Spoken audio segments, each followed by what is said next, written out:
Welcome to today's Explainer. We are diving straight into a deeply fascinating, almost poetic, spiritual manifesto. The source text we're analyzing is called The Spirit of Chanyuan Celestials, penned by a figure known as D-Form Buddha, or Shufeng. What we've got here is a document that is absolutely sweeping in its ambition, yet incredibly specific in its internal logic. We're going to unpack the complex ideas, the vivid metaphors, and the profound worldview that this text presents. Let's get right into it. To wrap our heads around the full scope of this manifesto, we'll be looking at 5 key areas: roots and spiritual identity, a divine global mission, love as the ultimate weapon, their invincible spirit and confidence, and finally, creating an earthly fairyland. All right, Section 1, Roots and Spiritual Identity. Before we can understand what this group actually wants to do, we really need to look at how they define their very existence. The text introduces us to what it calls the Chanyuan Celestial. Right off the bat, the author grounds their identity in a deeply natural, honestly kind of humble metaphor. They call themselves the grass of the earth. But, don't let that simplicity fool you. The manifesto asserts that because their roots are deep in fertile soil, and because they are continuously blessed by an entity they refer to as the greatest creator, they possess this endless power. They're no longer lonely individuals. They've found a collective spiritual homeland in what they call Lifechanyuan. So it's an identity built on both extreme humility, being mere grass, and absolute divine empowerment. Look at the intense visual imagery used to describe their capabilities.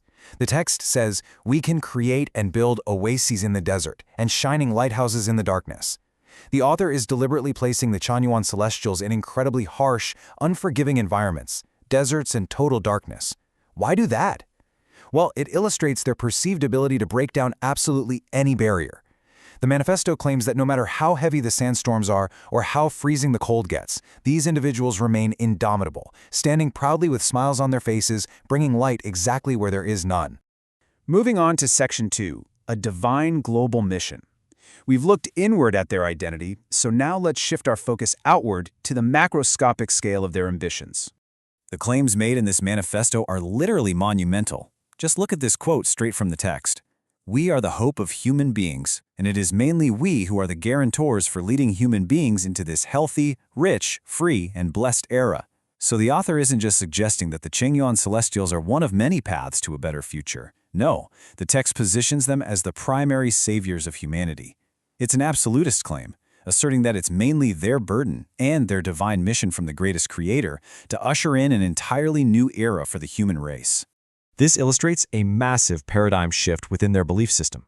The manifesto demands a complete rejection of personal gains, nations, or traditional religions, which it actually calls narrow, craven, and short-sighted. Instead, what's the ultimate goal? Fighting for the blessings of all human beings and turning the entire earth into a fairyland. It's a total abandonment of the individual and the local in favor of a strictly universal global mission. Which brings us to Section 3, Love as the Ultimate Weapon. This is where things get really intriguing, because there's this fascinating juxtaposition of highly combative language paired with a strictly pacifist ideology. The manifesto constantly talks about fighting, right? About smashing shackles and knocking down firm old castles that have supposedly kept humanity in darkness for thousands of years. It's a super militant way to frame a spiritual text. So it naturally begs a crucial rhetorical question. What weapons are they actually using to wage this massive war against darkness? Well, the answer the text provides is a big love. The author is crystal clear here. Their weapons aren't swords, guns, or missiles. It's a big love for nature, people, and life. But, and this is absolutely crucial to understand, the manifesto does not frame this love as some passive, warm, fuzzy emotion. It frames love as an active, world-altering force. It is the literal kinetic energy they intend to use to break through the darkness. They are essentially weaponizing love to change the very structure of the world. Now, to wield a weapon like big love, you'd obviously need immense power. The text lists specific sources for this boundless soul power.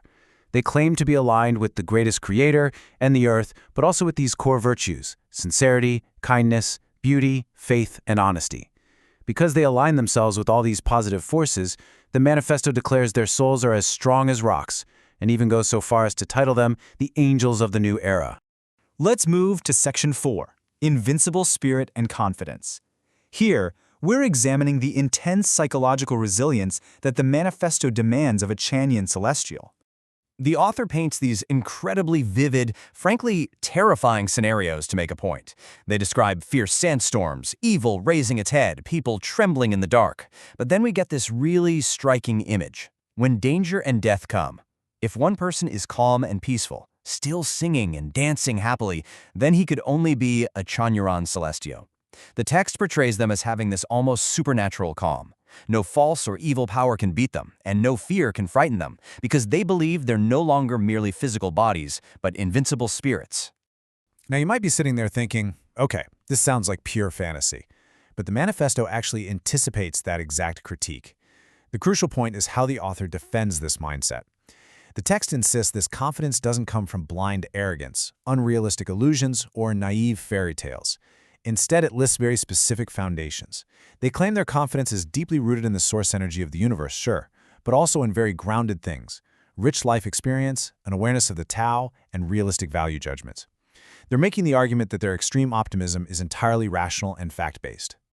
The author summarizes this mindset using some brilliant dualities. They are flexible and kind as water, yet as firm as steel when tested. They're as ordinary as the grass growing along the road, yet they truly believe their impact is as extraordinary as towering mountains reaching into the sky. It's a mentality that requires immense adaptability, while simultaneously holding an unshakable belief in one's own profound, historic importance. And that brings us to Section 5, Creating an Earthly Fairyland. This is the ultimate utopian destination the manifesto visualizes for the human world. It's the culmination of all this invincible spirit and weaponized love. To really grasp the scale of their ambition, we have to look at arguably the text's boldest claim. The manifesto states that if heaven hadn't sent Jesus and Buddha, the world would be in darkness. And then, in the very next breath, it says that if mankind did not have Chanyuan Celestials, wonderful lives would remain impossible to find.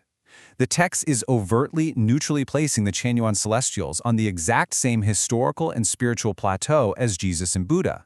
That is how critical they believe their existence is to the survival and happiness of the human race. So how exactly do they plan to actually achieve this?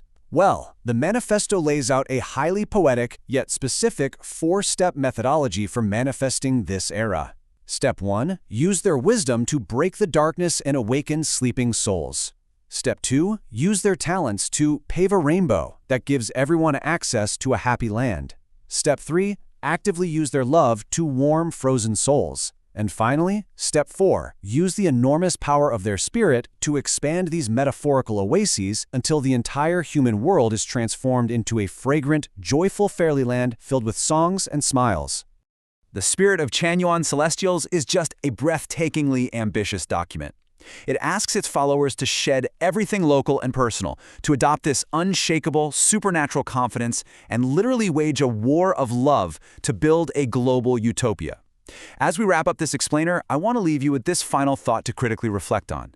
How do utopian manifestos like this attempt to completely redefine the purpose of human existence? And historically speaking, what happens when such grand, absolutist visions for an earthly fairyland actually collide with the complexities of human reality? Thank you so much for exploring this fascinating text with me today. Keep asking questions and keep seeking to understand.